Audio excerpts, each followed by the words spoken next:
Aaron Larkin, welcome to the MCG race car. G'day, mate. G'day, mate. Now, you're not going to be able to throw people off the scent for very long. That is not your actual accent. No. So, let's start with that as the elephant in the room. Where are you actually from? I am from a small town called Swansea. Yep. In South Wales. So new to the country, fresh off the boat, as they say. Been here now for 3 months. Makes you wonder who runs our recruiting department, doesn't it? We just kind of wait at the shore and see who comes in. Like, oh, look at this Welshman. Yeah, we'll give him a go. if he can row all the way from Swansea, he can get the job. He's a stayer. So Wales. We talked a little bit about this off air, for want of a better term. I assume is just kind of like pretty, but also kind of like a place where you can't get about without gumboots. How close to the mark am I? Perfectly, yeah, right on target. Very pretty, very beautiful, very wild. Wild. Yeah, and goes the same for my wife. All right. Okay. Big shout out to Mrs. Larkin. Yeah. So you came over not just with your wife. You've got some extra baggage. That's probably not the way that your wife wants them to be labelled. Children. Yes. Tell us about them. What do you got? 2 little boys. Little Alexander. He's 4, turning 5 next month, and Gabriel. So Gabriel's the new addition. He's 14 months old. 14 months. Yeah. What's he like? He's in charge. He's in charge already. Yeah, he tells me when to get up and when to go to bed. They tend to do that, the little ones, don't they? Yeah. All right. So where did you come to? Where are you living? Give us the lowdown. Okay. So we flew all the way over to Melbourne, and we've set up just south of Melbourne. Yep. So you'll be used to the weather. Yeah, this is summer weather for me. Summer weather in Melbourne in September. As long as it's not raining, I'm catching a tan. Yeah. That's also another elephant in the room. You do actually have a tan, better than me. Like, I know you've got Irish blood, but so do I. But you're doing something better with it. There's a bit of Spanish in the family somewhere. Yeah, my mother's side of the family very dark. So, but I haven't checked the record. So, but what I have been told is, I come from a line of Spanish drovers. Drovers, yeah. Right, okay. Yeah. There you go. It's always good to have a backstory. Yeah, exactly. And I've always been referred to as a cowboy. So it's probably why. I think there's some parts of the sarcastic Australian culture that you've still got to get your head around. Now, you're obviously in, not obviously, because maybe this is the first time people are meeting you. Where do you work in MCG Quantity Surveyors? Well, I am the new addition to MCG. I am a business development manager covering Victoria. Victoria, it's a bloody big state. It is, yes, but there's plenty of opportunity, and I can see that you've already been building a good base there over the last decade, and there's a lot of happy customers, so I just want to build upon what you've already created. Yeah, well, we're very busy in Victoria. We're obviously not in Victoria now, which is why we're talking about it as sort of a separate thing. Yes. But we're very excited to have you on board. What do you understand that we kind of sell that people should buy? I mean, I'm obviously not a salesperson. That would be a bad question to ask. But see, the marketing department will be annoyed with me if we don't sort of find a way to plug our product in this. Nice plug. Good. And seamless. Yeah, slipped it in quite well under the radar. I would say the two biggest focal points for me to push, and purely because I think they're more beneficial for the market than the market actually knows himself.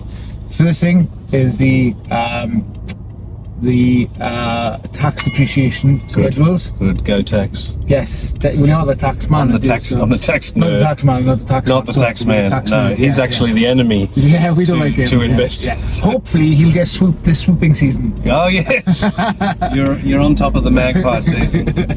Yeah, so the tax depreciation schedules obviously pay for themselves and more. Mm-hmm. So something that I'm definitely keen to get pushing. And the insurance replacements.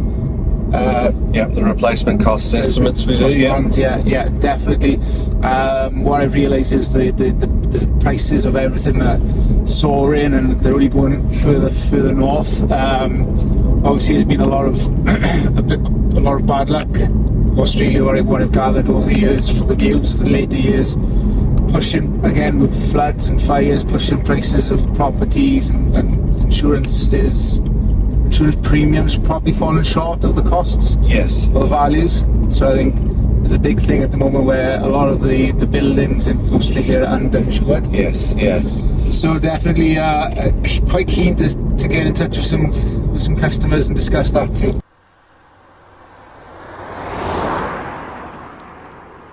Yeah, it's a big passion project of ours, really, because we've come up with the flat fee, and we win some, we lose some on such a sort of a tight margin. Yes, but we actually want people to be covered should the worst happen to them. But that's enough sales plugging. Now, what about you as a person? What did you want to be when you were in kindergarten? Was it a sales development head of Victoria for MCG Quantity Surveyors? Do you know what? Funny enough. No, I didn't know what I wanted to be when I was in kindergarten, but I think by the time I was a teenager, I wanted to be a cardiologist. Yeah, okay. Yes. What happened? I just didn't. I fell out of love. With the heart. You fell out of love with the heart. Yeah. No, I'm still interested in biology and the human body and especially the heart.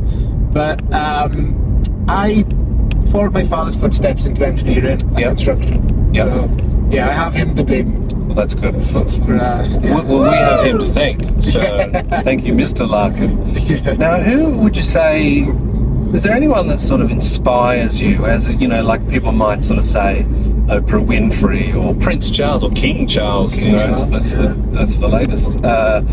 Is there anyone that you kind of look up to, that you aspire to, or you think is a visionary that you sort of would like to pitch your flag with? That's a good question, Mike. You? Me? Jump. You are a role model to young men like me. There's a year between us. I think you're starting to get Australian sarcasm. Yeah, it's just become clear. No, I think there can't be one person that I pin my hopes to, or I aspire to be. There's many, and you do fall in that category. You're doing a very good. You're offering very good service, and the way that you handle your business is very admirable. So I think I see the best in many people. There are influential people in my personal life. There's influential people I follow on social media. Yep. But basically, I take the best out of many people, and I try and live my life the way they do. Yeah. Well, that's good. It's very important when you're saying those complimentary things about me, you don't let them know you're reading off the script either. Well, you told me to. We'll cut that bit out. So we have this tradition in the office where we have 2 lies and 1 truth, right? So you tell 2 lies about yourself and 1 thing that's true.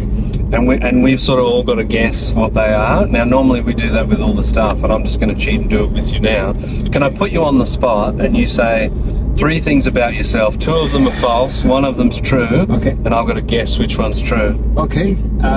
So the first one is I am actually a member of the Quiche Society. Quiche, yes. Yeah, I visit the quiche conventions across usually the UK. I'm getting around the local ones in Victoria. Yep. Follow the circuit, the quiche circuit. Yeah. So I would say I'm a quiche connoisseur. Okay. All right. I'm already sceptical on the quiche. Okay. Like, what else you got? The second one is on the weekend I am a children's entertainer. Okay. So I dress as a clown, sometimes a dog, and do tricks. Terrifying. Yeah. In between your very busy quiche circuit. What else you got? So the third is I suffered a aortic aneurysm when I was 14. Now, see, you just said before that the cardiology thing was interesting, so I think you maybe have given up the ghost there. I might have, yeah. So, gosh, talk to us about that. You're still here, obviously. Yes. But how bad was that? At the time, it wasn't great. Wasn't your best day out? Definitely something that you don't normally walk away from. Really? So yeah, Gosh. so I'm very grateful to be here. In many ways you can say it, but no, it was a touch and go moment for my parents. I spent a lot of time in hospital recovering. Still have checkups with a cardiologist. I found a great one locally as well since moving over to Australia, so that's a relief. Yeah. But yeah, no, and again, so because of what I've gone through with my health, I look after myself. I like to say I look after myself. I like a whiskey. Yeah. I like a whiskey, but who doesn't? Only human. Yes, exactly. But no, I do try to look after myself, exercise, eat right. You've got a very sort of upbeat, sort of cheery disposition about you too. Is there some sort of like near-death thing that makes you kind of think, look, we only get one go at this and you never know when your time's up? Does that weigh in, or am I reading too much into it? I think you might be right. Yeah, it's definitely something that I thought it was my own natural disposition, but I think looking back in hindsight, reflecting, possibly was the brush with death that kind of that gave me life. Gosh, well, I mean, the children's entertainer would have been much more upbeat, but we've got to learn something about you. So thank you very much for sharing, and thanks for joining me in the MCG race car. Thank you for having me. Cheers. For more information, visit our website at mcgqs.com.au.